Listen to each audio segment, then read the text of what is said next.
Class 12th का ये phase सबसे ज्यादा डेंजरस है, क्योंकि जहां तुम्हारे साथ के बाकी बच्चों ने बहुत अच्छे से स्टडी की है वहीं तुमने कुछ नहीं पढ़ा है। पढ़ा भी है तो वो रिवाइज नहीं किया, सब कुछ भूले पड़े हो। एक तरफ तुम्हारे पेरेंट्स का प्रेशर है, एक तरफ तुम्हारा कंपैरिजन वाला अलग सीन चल रहा है, और बीच में तुम एक कंफ्यूज्ड और टायर्ड स्टूडेंट की तरह सोच रहे हो कि मैं कर भी पाऊंगा कुछ। तो भाई ये वीडियो कोई मोटिवेशनल स्पीच नहीं है। इसमें मैं तुम्हें क्लास 12th की वो डार्क रियलिटी और वो ट्रैप जिसमें 99% बच्चे फंसते ही फंसते हैं, और कैसे इस ट्रैप से बचना है उसके सॉल्यूशंस भी बताऊंगा। तो बस बने रहो मेरे साथ लास्ट तक। So hi everyone, this is Mukul Bhardwaj, और आज की वीडियो में हम बात कर रहे होंगे क्लास 12th की डार्क रियलिटी की और बिगेस्ट ट्रैप की, जो कि तुम्हारा अक्टूबर से स्टार्ट हो चुका है, और इनसे तुम्हें कैसे एस्केप करना है सब कुछ अच्छे से बताऊंगा। मैं तुम्हारे बड़े भाई जैसा हूँ, बिल्कुल जो मैं बोलूँ उस चीज को अच्छे से सुनना और उसको एग्जीक्यूट करना भी आगे के लिए, ठीक है। तो सबसे पहले तुम्हारी स्टार्टिंग होती है द ट्रैप बिगिंस। तुम्हारी तरह सभी बच्चों को लगता है कि अभी तो अक्टूबर चल रहा है या नवंबर चल रहा है, अभी तो बहुत दूर है एग्जाम, बट तुम्हें नहीं पता यहीं से तुम्हारा असली प्रेशर स्टार्ट होगा। कैसे, आओ बताता हूँ। देखो, तुम्हारे आसपास वाले जितने भी स्टूडेंट होने वाले हैं वो सभी सीरियस होने लग जाएंगे। स्कूल में टीचर कहने लगेंगे तुम्हारे बोर्ड्स आ रहे हैं, अच्छे से पढ़ो। कोचिंग वाले बोलेंगे कि चलो रिवीजन स्टार्ट करते हैं, जबकि तुम्हें तो कुछ याद ही नहीं है पहले का भी। और पेरेंट्स का तो अलग, उनका तो अलग ही होता है कि 90% से तो कम मार्क्स चाहिए ही नहीं, पर फिर भी तुम्हें लगता है कि अभी तो 4 से 5 मंथ्स है, पढ़ लूंगा। बट मेरी जान, यहीं से तुम्हारा ये ट्रैप स्टार्ट हो जाता है। पहले दिन प्रोकास्टिनेशन लगता है, फिर गिल्ट, फिर एंजाइटी और फिर बर्नआउट, और अचानक से तुम पढ़ाई से दूर हटने लगोगे। तुम्हें कुछ समझ नहीं आ रहा होगा कि क्या करना है। इसका मतलब ये नहीं है कि तुम लेजी हो, इसका मतलब है तुम्हारा दिमाग ओवरलोड हो चुका है। रीजन यही ट्रैप कि अभी बहुत टाइम है, बिकॉज इसी रीजन की वजह से तुम अभी तक भी स्टडी नहीं कर पाओगे। तुम्हारे 6 से 7 महीने ऐसे ही जा चुके हैं। तो इसके पीछे का इमोशनल ट्रूथ क्या है, चलो बताता हूँ। अब क्लास 12th में एक टाइम आता है जब तुम सब कुछ अच्छे से कर रहे होते हो, नोट्स बना रहे होते हो, क्लास अटेंड कर रहे होते हो, और अंदर से लगता है कि हाँ यार अब तो सब कुछ याद हो रहा है। बट फिर आता है तुम्हारे अंदर सेल्फ डाउट। क्या मैं बोर्ड्स में सच में 95% लेकर आ सकता हूँ? मेरे से आगे तो बहुत सारे बच्चे हैं, मैं तो सबसे पीछे हूँ। और जब तुम ये सब सोचते हो ना, तो तुम्हारे माइंड में आता है चलो यार फोन उठा के कुछ देख लेता हूँ, और फिर तुम स्टार्ट करते हो रील स्क्रॉल करना। उसके अंदर तुम्हें बाकी सब इतने कॉन्फिडेंट लग रहे होते हैं, कोई व्लॉगिंग कर रहा है, कोई जिम जा रहा है, मतलब तरह तरह का कंटेंट देखकर तुम एक गिल्ट ट्रैप में भी आ जाते हो। और फिर तुम्हें लगता है कि यार पढ़ाई वढ़ाई में क्या ही रखा है, लाइफ तो इन लोगों की है। और फिर तुम्हारी स्टडी पर ऐसा ब्रेक लगता है कि तुम उस बैकलॉग को कवर तक भी नहीं कर पाओगे। अब ये कहानी बस तुम्हारी नहीं है, सभी स्टूडेंट की, सभी के माइंड में ये चलता है। बस फर्क इतना है, कोई कंट्रोल कर लेता है, कोई नहीं कर पाता। और टेंशन मत लो, अगर तुम ये चीज नहीं कंट्रोल कर पाते तो एस्केप करने का भी आगे बहुत जोरदार तरीका तुम्हें बताने वाला हूँ। अब इससे पहले तुम्हारा व्हाई दिस ट्रैप हैपेंस, चलो वो बताता हूँ। तो इस ट्रैप में तुम फंसते कैसे हो, उसके ये 4 रीजंस हैं। फर्स्ट रीजन है तुम्हारा इंफॉर्मेशन ओवरलोड। हर जगह तुम्हें अलग अलग एडवाइस मिल रही होती है। स्कूल टीचर तुम्हारा कुछ और बोल रहा होता है, ट्यूशन टीचर कुछ और पढ़ा रहा होता है, और इसी बीच तुम यूट्यूब से पढ़ने लगते हो। तो यूट्यूब पर और भी 3-4 ऐसे चैनल्स होते हैं जिनसे तुम पढ़ रहे होते हो, वो कुछ और पढ़ा रहे होते हैं। मतलब सभी का अलग अलग तरीका होता है, जिसकी वजह से तुम इंफॉर्मेशन से ओवरलोडेड हो जाते हो, और तुम्हें समझ नहीं आता कि क्या पढ़ना है, कौन सी चीज ज्यादा इंपॉर्टेंट है मेरे लिए, ठीक है। इसके बाद सेकंड ट्रैप रीजन है तुम्हारा कंपैरिजन। अब क्या होता है, तुम्हारे दोस्त ने टेस्ट में फुल मार्क्स स्कोर किया और तुमने किया उसका हाफ स्कोर, और यहाँ पर तुम उससे कंपैरिजन करने लगोगे। तुम्हें लगेगा कि यार मैं, ये तो सेम ही लेवल पर स्टडी करते हैं बट इसके मार्क्स ज्यादा आते हैं, मैं तो डम स्टूडेंट हूँ, ठीक है। सेकंड तुम्हारा यही ट्रैप का रीजन है। और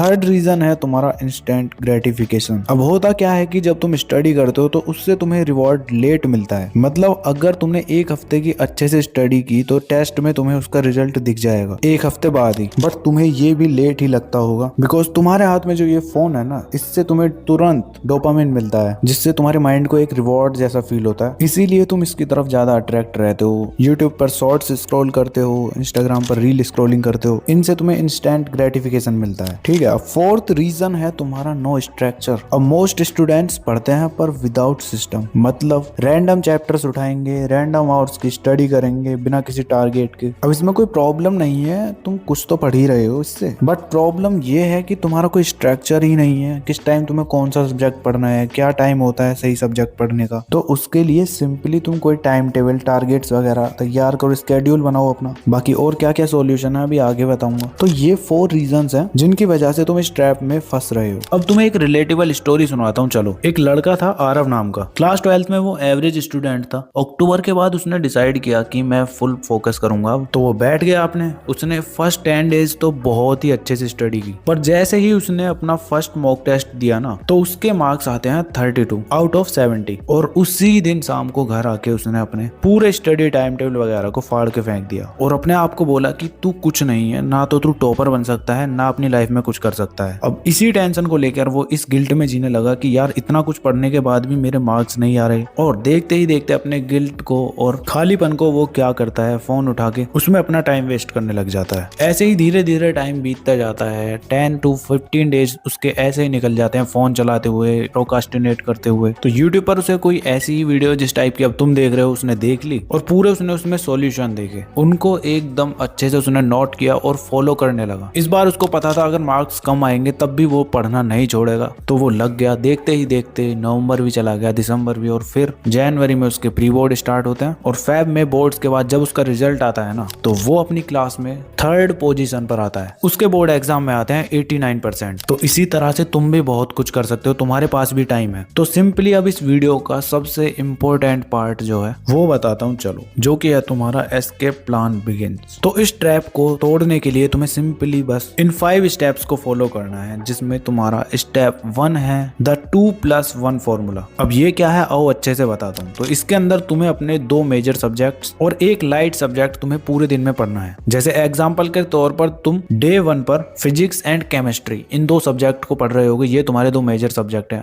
ऐसे ही तुम्हारे पास कोई भी स्ट्रीम है कॉमर्स की, तुम पढ़ सकते हो business study and account subject. ऐसे ही आर्ट्स वाले तुम भी पढ़ सकते हो, ठीक है। ये तो तुम्हारे 2 मेजर सब्जेक्ट हुए। और एक लाइट सब्जेक्ट, जैसे इंग्लिश पढ़ सकते हो तुम या फिर हिंदी पढ़ सकते हो, जो भी तुम्हारे पास लाइट सब्जेक्ट है, या फिर फिजिकल एजुकेशन हो सकता है, ठीक है। अब नेक्स्ट डे तुम फिर से चेंज कर सकते हो। इस बार तुम फिजिक्स की जगह मैथ्स पढ़ सकते हो, बायो पढ़ सकते हो। मतलब मोटी मोटी बात यह है कि तुम्हें एक दिन में 2 तो मेजर सब्जेक्ट कवर करने हैं और एक लाइट सब्जेक्ट, ठीक है। इससे तुम्हारा डिफरेंट सब्जेक्ट पर फोकस शिफ्ट नहीं होगा। 2 सब्जेक्ट तुम्हारे वो होंगे, उन पर अच्छे से फोकस कर पाओगे। एक सब्जेक्ट तुम्हारा लाइट होगा, उस पर तुम्हें इतना एफर्ट ही नहीं मारना पड़ेगा, ठीक है। इससे तुम्हारे माइंड में क्लियरिटी रहने वाली है, ठीक है। इसके बाद तुम्हारा स्टेप 2 स्टार्ट होता है, जो कि है द 3R फॉर्मूला। अब इस फॉर्मूले के अंदर तुम्हारे तीनों R कुछ इस तरह से डिनोट होते हैं। फर्स्ट R होने वाला है तुम्हारा रीड, सेकंड R तुम्हारा होने वाला है रिवाइज एंड थर्ड R होने वाला है तुम्हारा रिपीट। तो रीड से मतलब है तुम्हें NCERT प्लस टीचर के नोट्स, यानी कि जो तुमने बनाए हैं वो तुम्हें अच्छे से कवर करने हैं। सेकंड R तुम्हारा होने वाला है रिवाइज, जिसका मतलब है तुम्हारा फॉर्मूला और कीवर्ड्स, इनका तुम्हें अच्छे से रिवीजन कर लेना है, ठीक है। थर्ड तुम्हारा रिपीट है, जिसके अंदर तुम्हें PYQs plus sample question papers लगाने हैं। और इनके लिए मैंने ऑलरेडी तुम्हें बताया हुआ है सैंपल क्वेश्चन पेपर कहाँ से लेने हैं। PW का ये सैंपल क्वेश्चन पेपर तुम ले सकते हो, यहाँ पे मैंने टैग किया हुआ है, ठीक है। इसके बाद ट्रैप एस्केप करने का तुम्हारा थर्ड स्टेप है मिनी टेस्ट संडेज।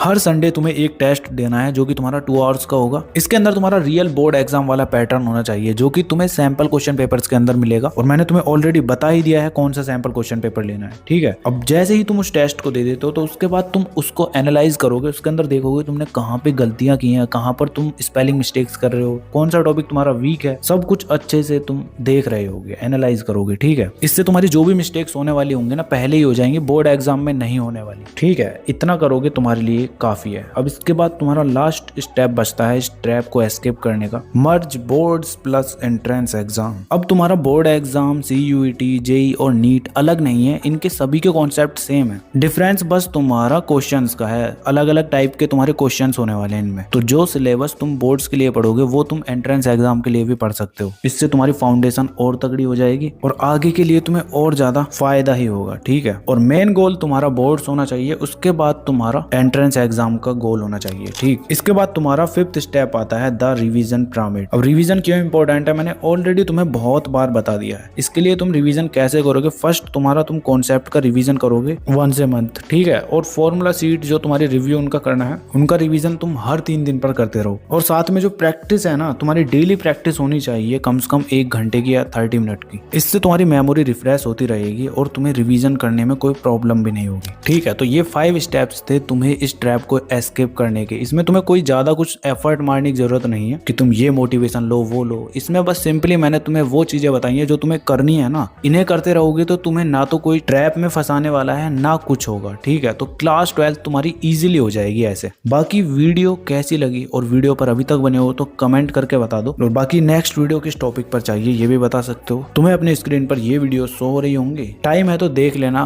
तुम्हारे लिए ही बनाई गई है, ठीक है। तो आज की वीडियो के लिए इतना ही, मिलते हैं नेक्स्ट वीडियो में। तब तक के लिए keep learning, keep studying and keep smiling.